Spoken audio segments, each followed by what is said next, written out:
एक बार हनुमान जी अपना रूप बदलकर एक बूढ़े वानर के रूप में अपनी पूंछ को और लंबी पूंछ करके रास्ते में सो गए। थोड़ी देर के बाद वहाँ पांडव पुत्र भीम आए। वहाँ उन्होंने देखा कि एक बूढ़ा कमजोर सा वानर लेटा हुआ है। उसकी लंबी पूंछ ने पूरा रास्ता रोक रखा था। भीम ने गरज कर कहा, ओ वानर, उठ यहाँ से। ये कोई तरीका है रास्ते में सोने का? हट यहाँ से, मुझे बहुत देर हो रही है। मैं पांडव पुत्र भीम हूँ। तभी बूढ़े बने हनुमान जी ने धीरे से आंखें खोली और कहा, मुझे क्षमा करना हे वीर पुरुष, अब मुझ में उठने की शक्ति नहीं है। दया करके तुम ही मेरी पूंछ हटाकर आगे चले जाओ।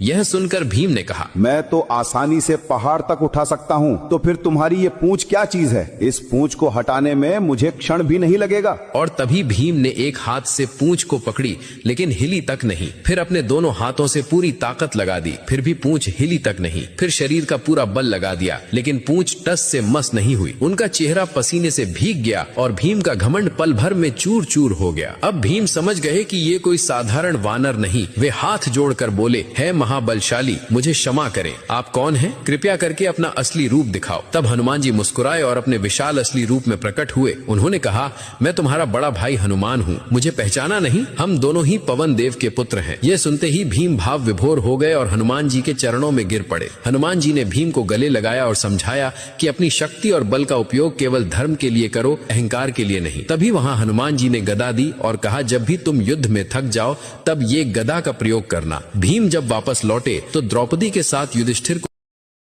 Download share chat.